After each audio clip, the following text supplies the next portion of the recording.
आज हम प्लासी का युद्ध पढ़ेंगे जो 23 जून 1757 को हुआ था। हम इसमें दो पार्ट को देखेंगे। पहला था बंगाल का नवाब और दूसरा था अंग्रेज। बंगाल के नवाब सिराजुद्दौला साहब थे जो अलीवर्दी खां के नाती थे, और दूसरी तरफ हम अंग्रेज को देखते हैं जिसमें क्लाइव थे जो उस वक्त बंगाल के गवर्नर थे। इसके आगे हम इसमें कारण देखते हैं, घटनाक्रम देखेंगे और हम प्लासी युद्ध का परिणाम देखेंगे। हम तीनों पे एक एक करके डिस्कस करेंगे। सबसे पहले कारण में हम देखते हैं मुग़ल फरमान। मुग़ल फरमान ये वो था कि फ़र्रुखसियर 1717 में बीमार था और उसने एक मैग्ना कार्टा जारी किया जिसको हम दस्तक प्रथा भी कहते हैं। इसके अंडर 3000 वार्षिक कर पे बंगाल, बिहार और उड़ीसा को कर मुक्त कर दिया गया। मतलब कि अंग्रेज 3000 रुपया देंगे मुग़लों को और उसके बाद बंगाल, बिहार, उड़ीसा में मुक्त व्यापार करेंगे। ठीक, इससे होता ये था कि बंगाल के लोगों को कर नहीं मिलता था, बंगाल के नवाब को कर नहीं मिलता था और बंगाल को काफ़ी नुकसान होता था। तो बंगाल के नवाब और अंग्रेज़ों के बीच हमेशा तनाव रहता था। दूसरा हम कारण देखेंगे कलकत्ता का नवाब का कलकत्ता पर नियंत्रण तथा अंग्रेज़ों का पुनः नियंत्रण। 1756 से पहले अंग्रेज़ों ने कलकत्ता पर नियंत्रण कर लिया और उसकी घेराबंदी करने लगे। नवाब को यह बात अच्छा नहीं लगा। उसने क्या किया कि 1756 में अंग्रेज़ों को कहा कि आप कलकत्ता पर नियंत्रण नहीं कीजिए और उसकी घेराबंदी नहीं कीजिए, लेकिन अंग्रेज़ नहीं माने। नवाब ने 1756 में कलकत्ता पर आक्रमण किया, उसे जीता और उसे मानिक चंद्र को दे दिया। अंग्रेज़ों को ये चीज़ ठीक नहीं लगी। 1756 में फिर से मद्रास से वॉटसन और क्लाइव की एक सेना गई। उसने कलकत्ता पे वॉर किया और मानिक चंद्र को कुछ पैसे दिए, खरीद लिया। इसके बाद एक संधि होती है जिसको हम कहते हैं अलीगढ़ की संधि, जिसमें अंग्रेज और मुग़ल के बीच नवाब के बीच ये संधि होगी और नवाब को कलकत्ता पर अंग्रेज़ों के नियंत्रण को स्वीकार करना पड़ता है। इसके बाद हम तीसरा देखते हैं काल कोठरी की घटना, जो हॉलवेल। जब नवाब ने कलकत्ता पर आक्रमण किया तो वहाँ 146 अंग्रेज़ों को पकड़ा और 146 अंग्रेज़ों को एक छोटे से रूम में बंद कर दिया। 146 अंग्रेज़ों को एक छोटे से रूम में बंद कर दिया, जिसमें से अगले दिन 123 लोगों की मौत हो गई और कुछ अंग्रेज़ जिंदा बचे, जिसमें हॉलवेल था। हॉलवेल ने ये घटना पूरे अंग्रेज़ों को बताई, आगे दुनिया में फैलाई, हर जगह फैलाई और इस घटना का इस्तेमाल किया गया अंग्रेज़ों को एकत्र करने में, मतलब कि एकजुटता बनाने में कि अब हम नवाब के खिलाफ लड़ेंगे, जो इस वॉर में बहुत ही अच्छा काम करता है। चौथा देखिए अंग्रेज़ों की महत्वाकांक्षा। आप देखते हैं कि जब अंग्रेज़ इंडिया में आते हैं तो वो इसलिए आते हैं क्योंकि उनकी महत्वाकांक्षा ज़्यादा होती है। उन्हें पता होता है कि इंडिया के लोग कमज़ोर हैं, यहाँ राष्ट्रीय एकता की कमी है और वो यहाँ पे लड़ सकते हैं और यहाँ से पैसा निकाल के वो यहाँ व्यापार करके दूसरे कंट्री में बेच सकते हैं। जिसमें सबसे पहला था साम्राज्य विस्तार, दूसरा था बंगाल पर अधिकार। बंगाल पर अधिकार सबसे महत्वपूर्ण था इसलिए क्योंकि यह समृद्ध था। यहाँ से वो धन निकालते और यहाँ के धन से वो पूरे इंडिया को जीतने की कोशिश करेंगे।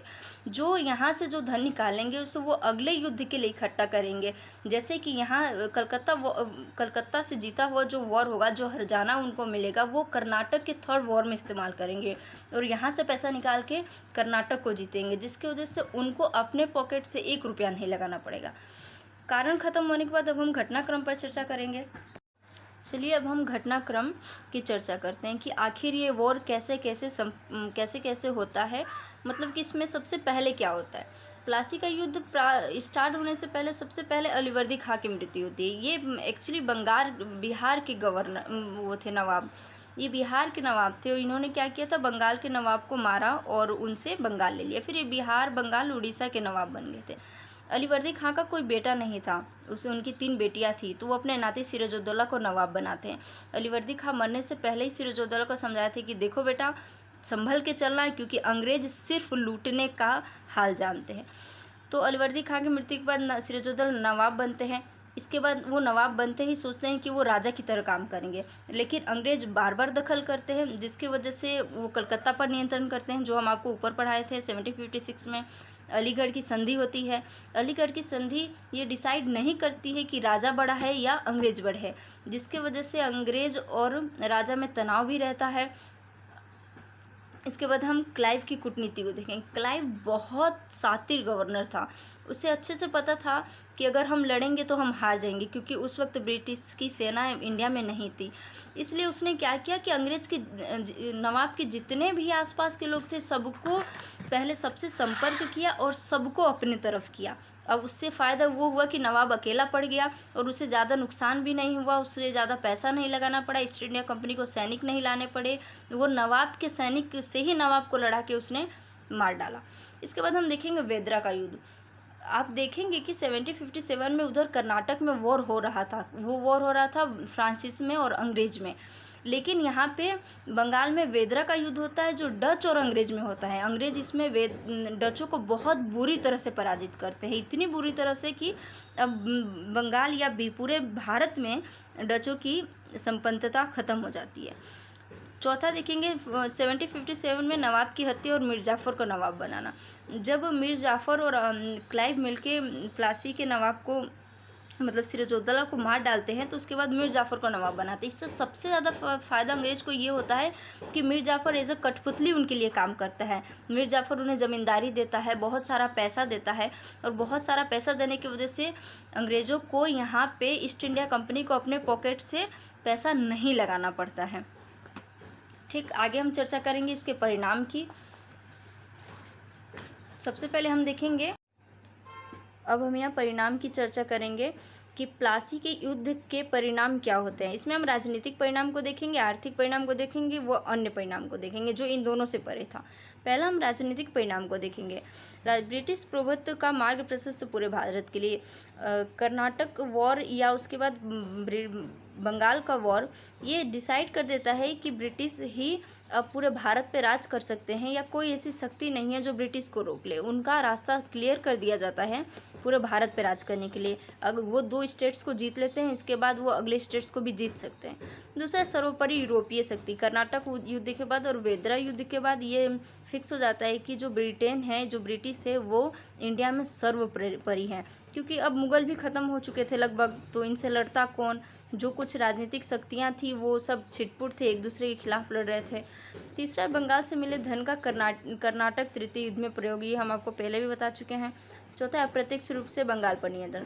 प्रत्यक्ष रूप से बंगाल पर नियंत्रण तब होगा जब मीर जाफ़र और मीर कासिम की हत्या होगी और उनको मारा जाएगा, लेकिन अभी बंगाल पर अप्रत्यक्ष रूप से नियंत्रण हो जाता है ब्रिटेन का।